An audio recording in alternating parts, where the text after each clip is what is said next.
Hello and welcome to Sunrise Daily. I am Ayo Makide. Well, it's a beautiful morning. I am Kyle Okikyolu. Good morning to you. I'm Maokpe Ogun Yusuf. We have to go straight to the paper, so it just so happens that it's all going to start from Maokpe this morning.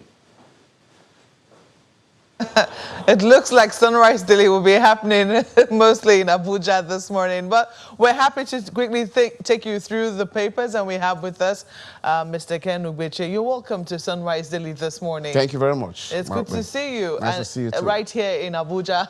Thank you. Well, let's quickly start with the Guardian newspapers this morning, looking at the lead story they have there. Nigerian investors to pay more for U.S. permanent residency is how they start this one. Charge reviewed from $500,000 to $900,000. Woo citizens abroad to invest. Estate agents urge federal government. Well, you see there, Nigerian investors to pay more for U.S. permanent residency. Is this something that we should share as Nigerians, especially since, or should we be sad that, you know, it would seem that there's a bias against Nigerian investors? It's not something that is cheery for us, if you have to be realistic. You know, in recent times, most countries are just restricting Nigerians from coming into their countries. And the U.S. is actually leading the charge under Donald Trump. So I'm not surprised at this. It's also one way to tell Nigerians, please don't bring in your money. They want to be sure that, yes. Is it just Nigerians that the United States has been unkind to? It would seem that the policy has been against foreigners in general.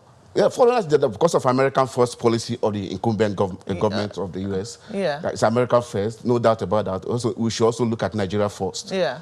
But on the issue of Nigeria, you know, there has been this spotlight on Nigeria from U.S. So I'm not surprised at this, jacking up the price for permanent residency. Okay, let's look at this one. 1.98 trillion naira investment gap cripples telephony services. 40 million people, I believe, denied access. Existing 30,598 transceiver stations overstretched. Operators blame economic challenges, others over slow expansion. So if you see that our investors are being asked to pay more for U.S. permanent residency, meanwhile we have a gap of investment here, some people will say perhaps there is a balancing act somewhere here. No, it's not even that. The issue here is the telecom industry. And that's one sector that Nigeria has done very well in recent years.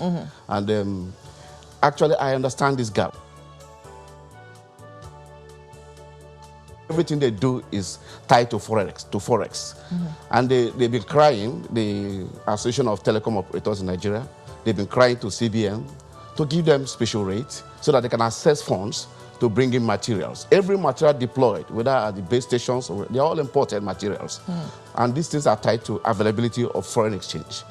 So I am not surprised at that gap. But then the other side of it is that if we create a form of stability, because this is actually where the market is. Nigeria is the market in Africa for whatever you are doing. So we have bragging rights actually to bring in more investors.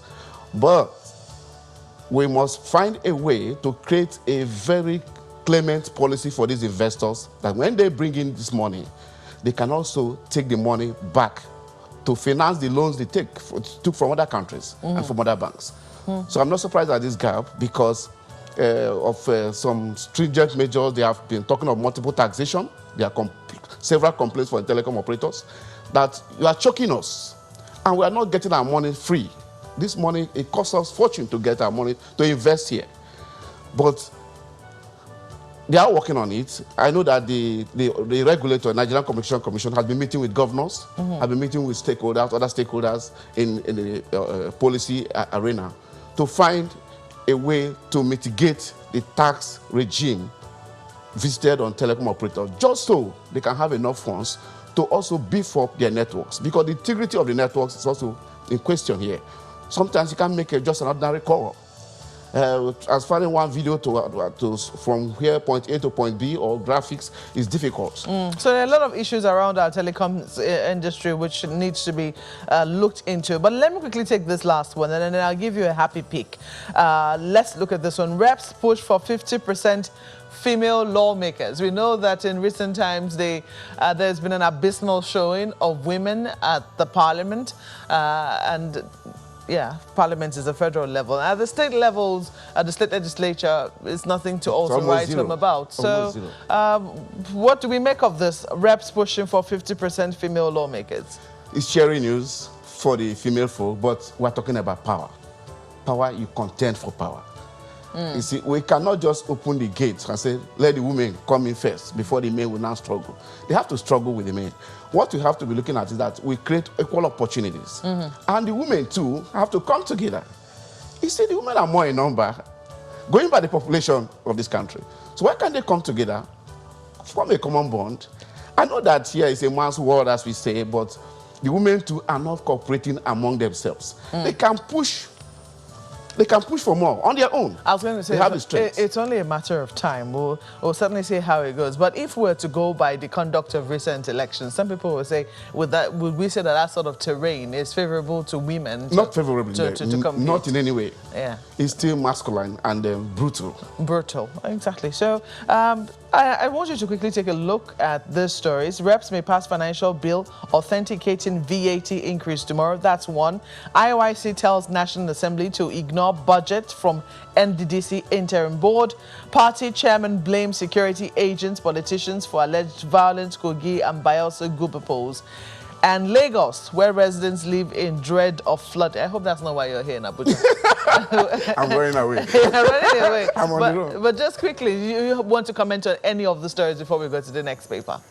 I think I'll just speak on the VAT thing. Yeah. I think we are overkilling the people. Please. With the VAT? Yes. How many people are actually paying VAT? No, you see, that is the deception. We all pay for VAT. Because VAT is built into what that woman goes to buy. If that woman goes to buy sardine, this woman, we are saying my ordinary woman, VAT is built into that sardine cost. Yeah, but we have been told that there's been an expanded list of items which ordinarily ordinary people buy, and as such, it will not affect them. There is just not one item out there that does not affect the common man, because it's what we call inductive effect. It's tripled down. It goes down the drain, and once price of even vehicles. That's not what the experts tell us. No, excuse me. Even when VAT, even when something as common and to everybody as a vehicle, it affects the woman in Ketu market, in the Ikorodu market, because when she wants to pay transport fare to move her tomato from the market to where she made the bulk purchase to where her retail market is, it's still going to be part of the cost. It's going to get to everybody. Well, we'll certainly hear from the experts and see whether they agree. But they have said that the manner in which the federal government has the experts are the bourgeoisie, so they want more. Oh, well, let's see how that goes. Let's look at Daily Trust for our viewers. 48 hours to passage. Lawan Gbajabiamila keep details of 125 billion naira National Assembly budget secret. Secrecy fuels corruption, that's according to CSOs. Nothing to hide, according to the lawmakers. What do you make of the story, Mr. Ugbechie? This is a characteristic of the National Assembly. I think they should be more open. If you are representing the people, you should account to the people. What's the big deal about giving a budget breakdown of what you're spending? We know you. We know some of these people. They are close to us. You are the closest to the people, actually. Get a way of telling Nigerians what you are doing. The opacity of your operations give room to suspicion, and that's why the whole pellets at you. You are the most corrupt, and you create the atmosphere for people to tag you corrupt. They should be more open. So they should be more open. Bandits attack 10 communities in Niger is also there. You also see the ex-governor Yari writes Zamfara government demands payment of allowance. He's entitled to his allowance, isn't he? Definitely, the law says he should be paid. The law says he should get an allowance after exiting office. Not just him, his deputy, and the rest of them. But you know, that's the issue I'm talking about. It's actually we versus them. If they consider that, look, they are there for service, to serve the people. After becoming governor, Why do you need that kind of amount again every month? We don't know the amount involved here. He's just saying, pay me my allowance. No, we know the amount. Well, let us go to Lagos now. I'm sure my colleagues have more papers for you. Ayo. Yes, we have Nigerian Tribune here. Well, let's begin with Nigerian Tribune. Of course, another one will come right after that. But it leads with something that he already talked about the other time, about the new tax regime, which is the lead of the Nigerian Tribune this morning. New tax regime will hinder investment, says OPS. The story is on page 10. As FG reels out gains of new tax regime, over 400,000 businesses failed to remit FIRS. To remit tax, that's according to the FIRS. That's the lead of the Nigerian Tribune this morning. And of course, we have APC governors should start payment of minimum wage, or Shomale councils. That seems to be something that many people are interested in this morning. But I don't know what your own take is about this whole minimum wage thing. Of course, it is a law already, but then negotiations with states, well, that's another kettle of fish altogether. Now, the national chairman of the APC is saying that governors where APC rules should start paying the minimum wage of 30,000 naira, as well as the adjusted rates upward. What's your take? I think, to me, it's very shameful that we have to plead with governors to pay 30,000 naira minimum wage. It's something that I'm ashamed of on their behalf, because every state, from what they get from federal allocation, I'm not even saying from IGR, they should be able to pay this minimum wage. Let them look at their expenses. They are still living ostentatious lifestyles. They are appointees of government, from the governor to the least person. If we are shrewd in the management of the fiscal allocations that we get, every state should pay, not just the APC states. This message is for every state, the PDP states inclusive. Every governor should rise up and pay, because it's criminal to owe your workers. They don't have a choice. Well, that's, again, for the NLC and the rest of them to take a look at. But then still on the front page of the Nigerian Tribune this morning, right beside the picture, you have CJN to judges. Technicalities shouldn't be used to hinder justice delivery. Now that, I don't know how lawyers will see that, but there are so many cases hanging in the balance due to what they call technicalities in law. I don't know what your own take is on that. This has been the sing-song, actually, of the judiciary, especially the leaders in the judiciary. And the lawyers have used technicalities over the years. We've been on this page for a long time. We've been on this hymn for a long time. And I want to see the CJN too begin to discipline people under his care, under his jurisdiction.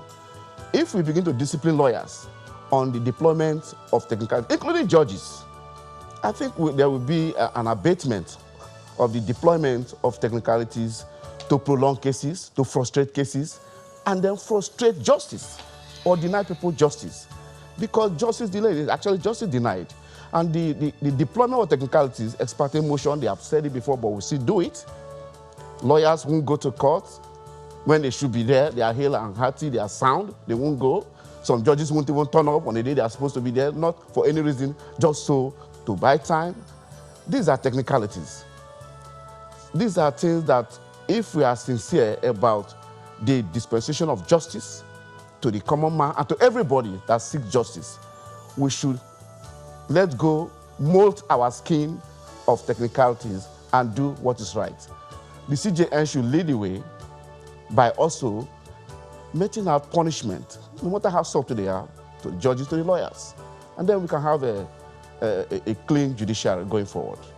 All right, well, the back page of the Nigerian Tribune has learned expressions by Ebunolu Adegboru. Perhaps to buttress what you just said, Mr. Ugbechie, is a quote. In one particular instance, when the client got to court and was told that his appeal had been adjourned to 2021, he almost fainted and has not bothered to call again since then. It is that bad, and our leaders all know it, that the judicial system has failed. It's an opinion. Well, you probably also have yours. Let's leave it there for the Nigerian Tribune this morning. Well, let's find out what makes big stories on the front page of the Vanguard. And as you'd expect, for the Vanguard, it's quite different. The big story says, why land borders will remain closed. That's coming from the federal government, says 95% of illegal arms and ammunition come through shut borders. Arrests 296 illegal immigrants. Accuses neighboring countries of circumventing ECOWAS protocol.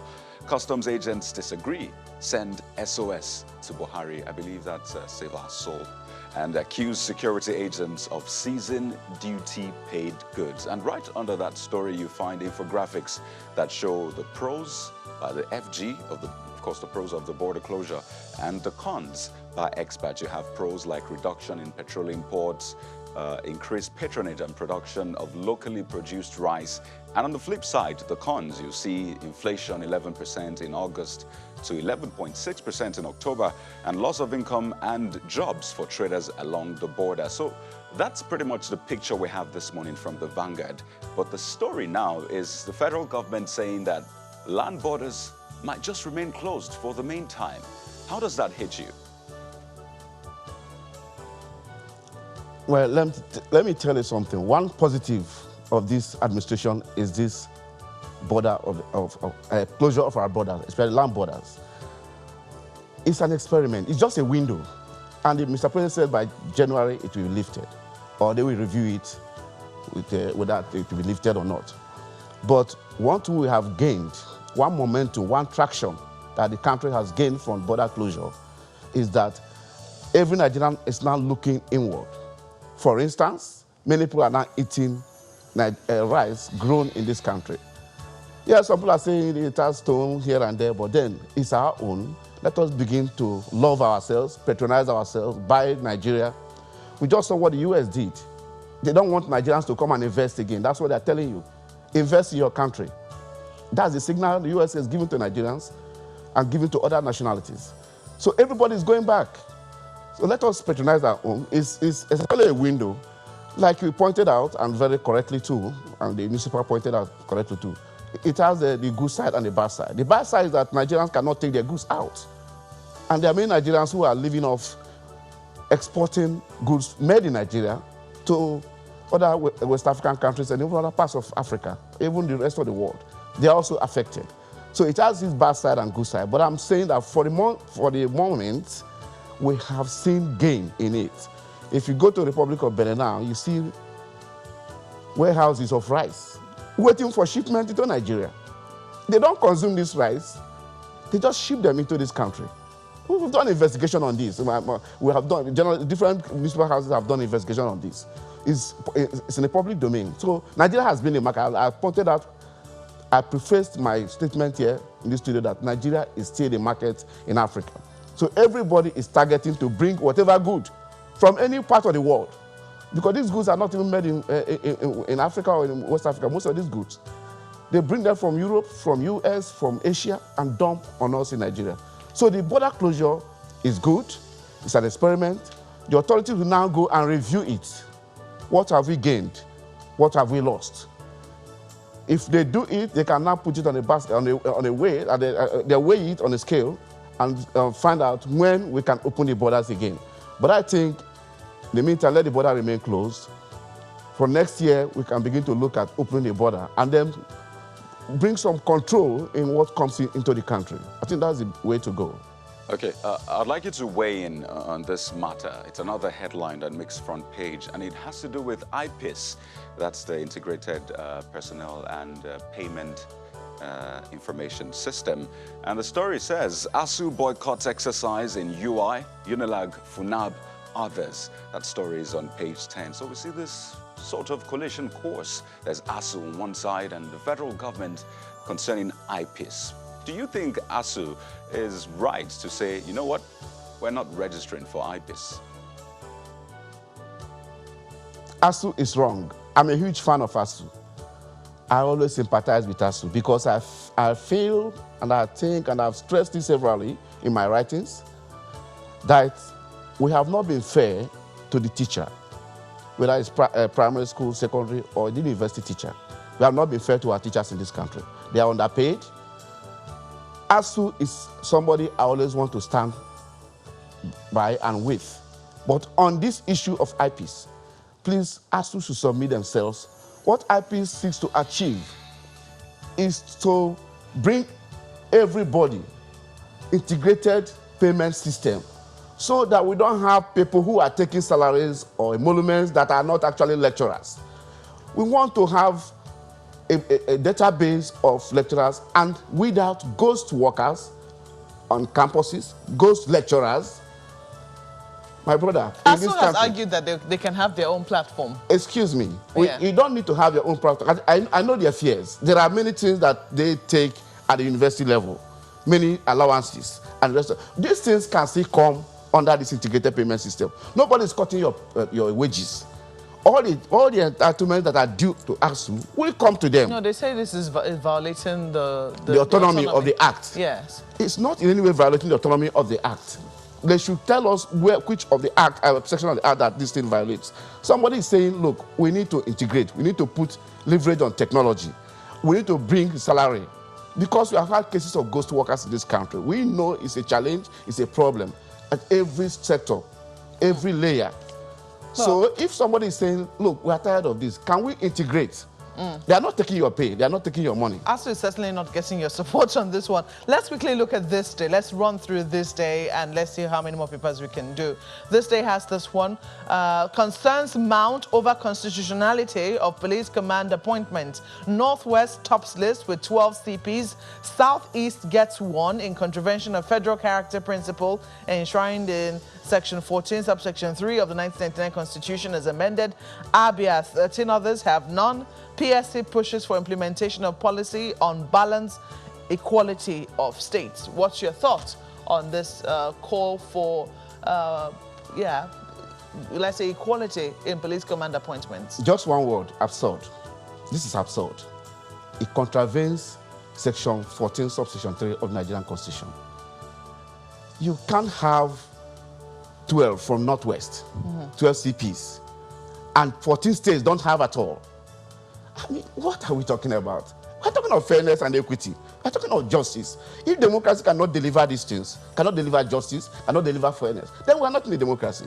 But what we are seeing here now is a reflection of fascism, tyranny in the police commission. Whoever contrived this, whoever did this, it's not fair to Nigeria and to Nigerians. Let's quickly look at New Telegraph for you. Buhari to governors, stop giving excuses on service delivery. Oshomole says APC state should be the first to pay 30,000 naira wage. 12 governors apply for $750 million World Bank sustainability grant. I don't know what your thoughts are on that particular story, but perhaps this is how a party should be driving its members or its governors. That is the voice of a father, the voice of the president. No more excuses. We have had 4 years. Okay, we're just in the first year of our second term. Some are just freshers. But we have no reason to do less than our best. That's what Jesse Jackson said. No matter your predicament, you have no reason to do less than your best. I think the governors are not giving their best. That's why they're not performing. And let's look at this one then. Also on front page of New Telegraph. Jonathan, I didn't trade off Bielsa for $1.1 billion Malibu deal. 60 parties indict security agencies, APC, PDP over Guba polls. It looks like we will not hear the last of, how the PDP lost in Bielsa. Well, it's still a developing story, but you see, why people are speculating is that they build up to the election and then the outcome that in the local government of the former president, President Goodluck Jonathan, his party lost. You know, when things like that, signals like that emit from the system, people can give interpretation to it. But the man is saying, look, I am clean, I've done my best. And there are somebody accusing that because you want to be let go, kind of. You don't want the news to tighten on you on the Malibu deal, for which he was suspected to have played a role. The president is saying, I have no business in the loss of the election. No, so it's up to the governor of Bayelsa. We know that this controversy will go on for a while. This is word against what other people believe, and we'll definitely see how things play out in the coming days. But we have to thank you for sharing your thoughts with us this morning on Sunrise Daily. Mr. Ken Ugbechie is the former editor of Daily Times of Nigeria, PLC. Sunrise Daily continues in a moment. Please stay with us.